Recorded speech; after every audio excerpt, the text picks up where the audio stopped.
हरिओम। मैं आप सभी को बता दूं, जो भी यहाँ पर साधक भाई बहन बैठे हैं, सबके हृदय में जो गुरुदेव हो, उनको मेरा दंडवत प्रणाम।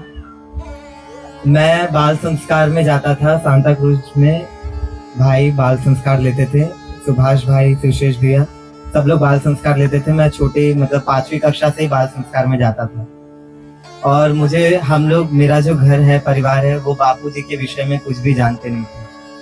मतलब हमें पता भी नहीं था कि आशाराम जी बापू कौन है। लेकिन बाल संस्कार के माध्यम से मैं जुड़ा, मेरा परिवार सब जुड़ गए और आज सब लोग ने बापू जी से दीक्षा ले लिया है। और मैं अपने आप को बहुत भाग्यशाली मानता हूँ कि मैं गुरु जी के चरणों में भी। मैं पिछले 2 साल से अहमदाबाद आश्रम में रह रहा था, सेवा कर रहा था, अनुष्ठान भी कर रहा था। उसी बीच मैंने एक वाटिका में अनुष्ठान किया। बापू जी आए थे 30 नवंबर को 2025 में, अभी की बात है। 1 दिसंबर मतलब जिस दिन मोक्षदा एकादशी था। तो मैं आप लोग को बता देता हूँ थोड़ा सा जानकारी कि बापूजी से मेरी बात क्या हुई और कैसे हुई।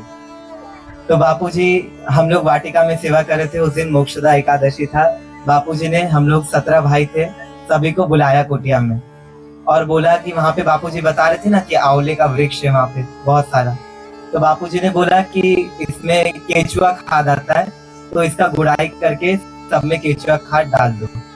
तो जो भाई थे, हमने गौशाला से पूरा केचुआ खाद ट्रक भरा और उसके बाद लेके गए हम कुटिया में। फिर वहां पे गुड़ाई किए और फिर उसमें केचुआ खाद डाले। फिर ऐसे करते करते 2 बज गया दोपहर का और मोक्षदा एकादशी का दिन था। एक भाई ने आए और उन्होंने बताया कि बापूजी अब आएंगे और सबको प्रसाद देंगे। तो हम लोग बहुत खुश हो गए और भी जो भी सेवाधारी थे, हम लोग बहुत खुश हो गए। वैसे ही बापूजी कुटिया में से निकले और बोले, चलो चलो मावा खाएंगे, मावा। सब लोग चलो चलो। बापूजी बता रहे थे ना कि बड़ का पेड़ है कुटिया में, तो सबको बोले चलो चलो मावा खाएंगे, मावा, बड़ के नीचे आ जाओ। तो हम सब लोग बड़ के नीचे पहुंचे। फिर बापूजी बोले, देखे हाथ पैर इनका गंदा है। तो बापूजी ने बोला, हाथ पैर धो लो और बैठो। तो हम लोग सभी ने हाथ पैर धो लिए और बैठे। उसके बाद बापूजी बोले कि बापू के लिए किसी ने मावा भेजा था, हुआ होगा किसी के घर पे मावा, दूध हुआ होगा, तो उससे मावा बनाकर उसने बापू के लिए भेजा था। तो बापूजी ने बोला कि बापू तो सब में है। ऐसे हमारी तरफ हाथ दिखा के, दोनों हाथ दिखाए बापूजी ने और बोला, बापू तो सब में है, तो सबके लिए मावा। और उसके बाद बापूजी ने सबको मावा दिया। इतना इतना मावा था, हम सबके 17 लोग थे, हम लोग सबके हाथ में इतना इतना मावा दिया और बोले, खूब चबा चबा कर खाओ, पानी बनाकर खाओ। और बोले कि मेरा काम तुम सब लोग करते रहो। और हंसने लगे और बोले, मुझे सेवा में सहयोग करो। बापू सब में, तो सब लोग सहयोग करो बापू को। ऐसे करके हंसने लगे। और बापूजी ने उस दिन बहुत बहुत सारा मतलब सेवा का महिमा बताया। तो उसके बाद बापूजी थोड़ा शांत हो गए। तो मैंने ऐसे हाथ ऊपर किया धीरे से। मैंने बापूजी को बोला, बापूजी मैं 1.5 वर्षों से अहमदाबाद आश्रम में सेवा कर रहा हूँ, मुझे समर्पित होना है। तो बापूजी, जब मैं बोल रहा था तो बापूजी मुस्कुरा रहे थे धीरे धीरे। और जब मैंने बोला ऐसा कि बापूजी मुझे समर्पित होना है, तो बापूजी ने ऐसे धीरे से कर दी, ऐसे करके हो जा। और उसके बाद मतलब बहुत आनंद आया। और बापूजी जल्दी समर्पित की आज्ञा भी नहीं देते सबको, है ना। और बापूजी ने ऐसे कर दिया और फिर बोले कि कुटिया में मतलब तुलसी के पौधे होते हैं, उसके नीचे घास उग जाती है। तो घास जो है तुलसी को उगने में बहुत अड़चन करती है, तो वो भी निकालने आया करना। तो कुटिया की सेवा भी दे दी। तो बापूजी सत्संग में कई बार बताते प्रीतम दास जी के बारे में।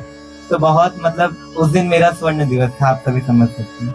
और उस दिन बापूजी इतने प्रसन्न, आधा घंटा बापूजी ने वहां पे सत्संग भी किया और बोले कि गुरु की सेवा साधु जाने, गुरु सेवा क्या मोड़ पिछाने। मतलब ये पूरा बापूजी ने गाया कि गुरु की सेवा साधु जाने, गुरु सेवा क्या मोड़ पिछाने। बापूजी बोले, मैं भी गुरुद्वार में रहता था, अपने गुरु के आश्रम में मैं भी रहता था। और मुझे अच्छी तरह से याद है कि हम गुरु के द्वार पे रहते थे और कई बार हम मूंग उबाल के खाते थे। और कई बार ऐसा होता था कि मूंग जो होता है वो कच्चा ही रह जाता था, तो भी उसको दांत से चिबा चिबा कर खा लेते थे। लेकिन गुरु के आश्रम में टिके रहे तो आज यहाँ है, ऐसा करके बापूजी ने बोला।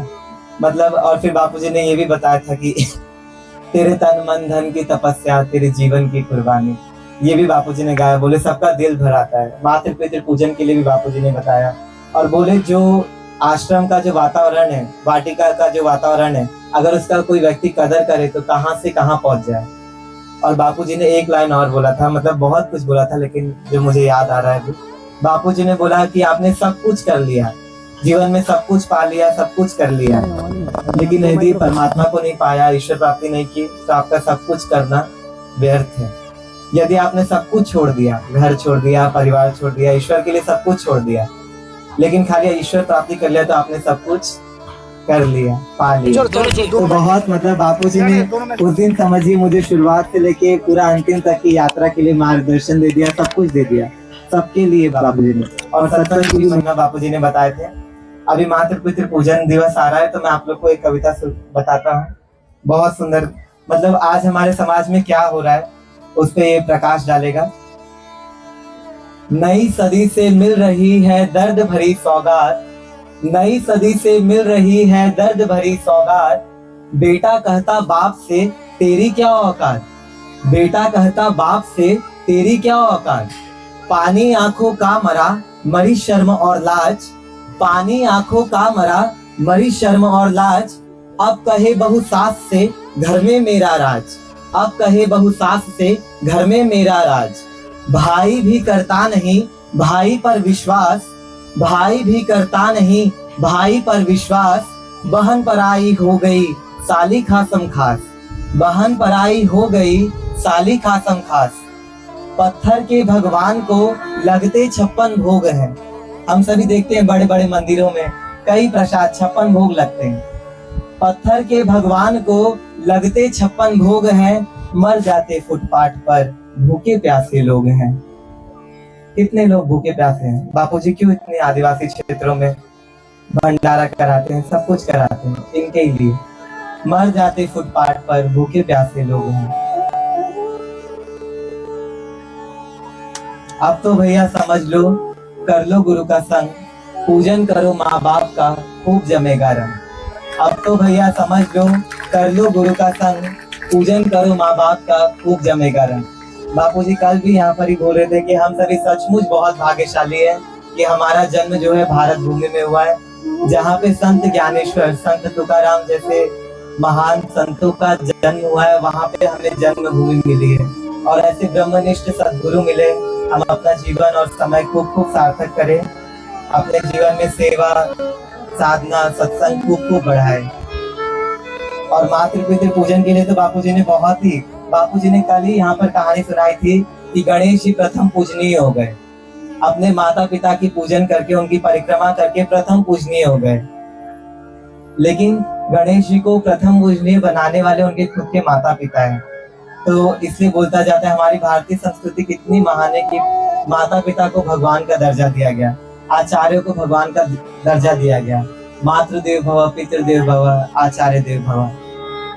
यदि आप लोग अपने बच्चों को बाल संस्कार में भेजते हो, ये सब मैं आज अगर 2 शब्द बोल पा रहा हूँ या फिर आज मैं आश्रम तक आ पाया हूँ, तो वो सब बाल संस्कार की देने और आप जैसे साधकों की देने जो बाल संस्कार चलाते हैं।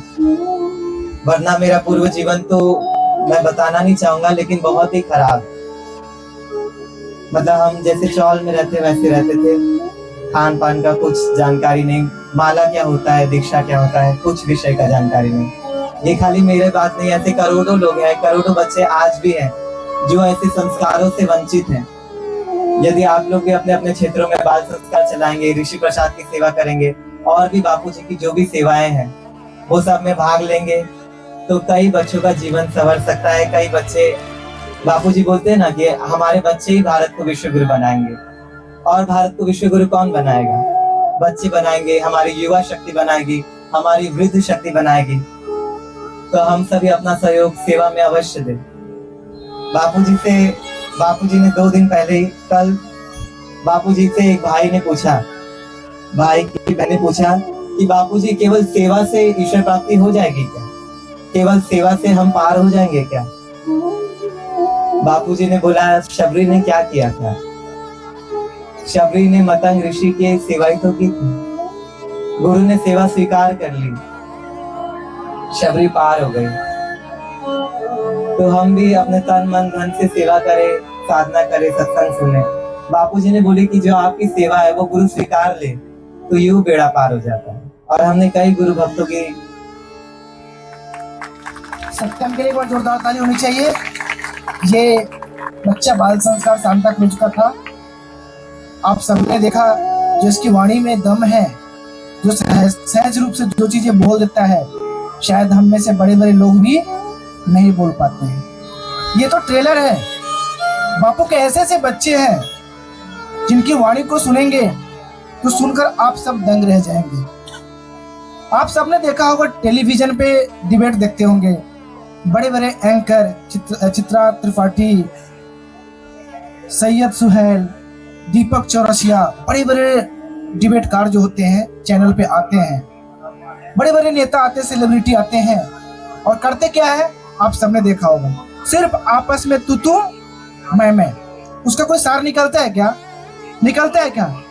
कभी कभी तो ऐसा लगता है हम सबको कि पता नहीं कैसे अनपढ़ जाहिलों को डिबेट में हमने बैठा दिया है। वो भी ऐसे झगड़ा नहीं करते जैसा लोग डिबेट पे करते हैं। क्या मैसेज देना चाहते हैं समाज को? कुल मिला के मैं कहना ही चाहता हूँ, ये भारतीय संस्कृति सनातन को बदनाम करने की बहुत बड़ी साजिश है।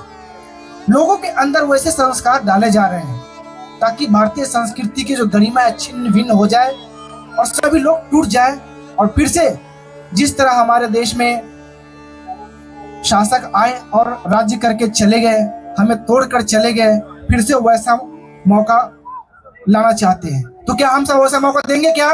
देंगे क्या? नहीं, क्योंकि इस धारा पे अभी कौन है? कौन है? संत श्री आशाराम जी बापू। जब तक संत श्री आशाराम जी बापू है ना, दुनिया का कोई भी बाल बाका कुछ नहीं बिगाड़ सकता। भारत को बिगाड़ सकता है क्या? आप बापू के बच्चे हैं ना, है कि नहीं है? ना है ना? बापू के रहते हुए कोई कुछ देश में कुछ नहीं कर सकता, कोई बिगाड़ भी नहीं सकता। भारत का बिगाड़ सकता है क्या? नहीं बिगाड़ेगा। और हम लोग क्या चुपचाप बैठ जाएंगे क्या? बापू के बच्चे हैं, नाक में दम कर देंगे। ये तो छोटे छोटे बच्चे, ट्रेलर है, अभी तो पूरा पिक्चर